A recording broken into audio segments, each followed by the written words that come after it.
night before Christmas.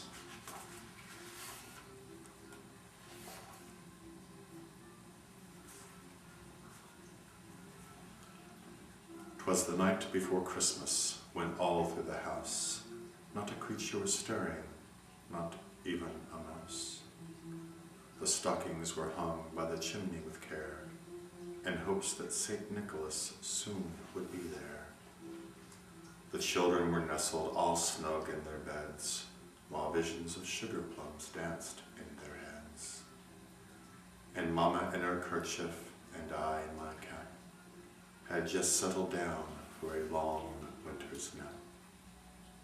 When out on the lawn there arose such a clatter, I sprang from my bed to see what was the matter. Away to the window I flew like a flash, tore open the shutters and threw up the sash.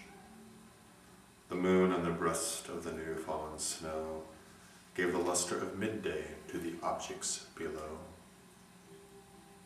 When what to my wondering eyes should appear but a miniature sleigh and 8 tiny reindeer, with a little old driver so lively and quick, I knew in a moment it must be Saint Nick.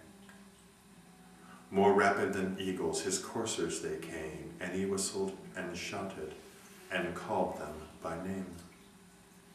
Now Dasher, now Dancer, now Prancer and Vixen, on Comet, on Cupid, on Donder and Blitzen. To the top of the porch, to the top of the wall, now dash away, dash away, dash away all.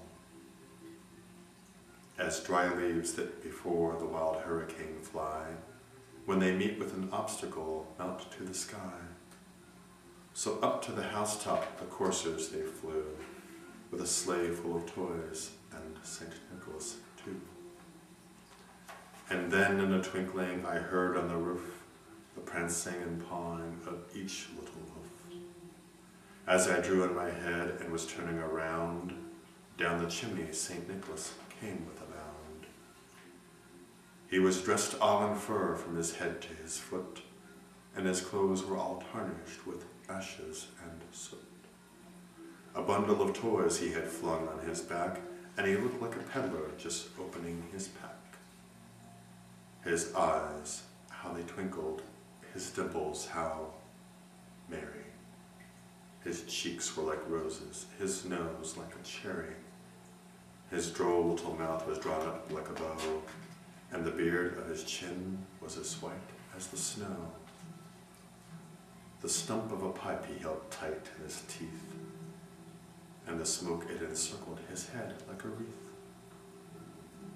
He had a broad face and a round little belly that shook when he laughed like a bowlful of jelly. He was chubby and plump, a right jolly old elf, and I laughed when I saw him in spite of myself. A wink of his eye and a twist of his head soon gave me to know I had nothing to dread. He spoke not a word, but went straight to his work, and filled all the stockings, then turned with a jerk.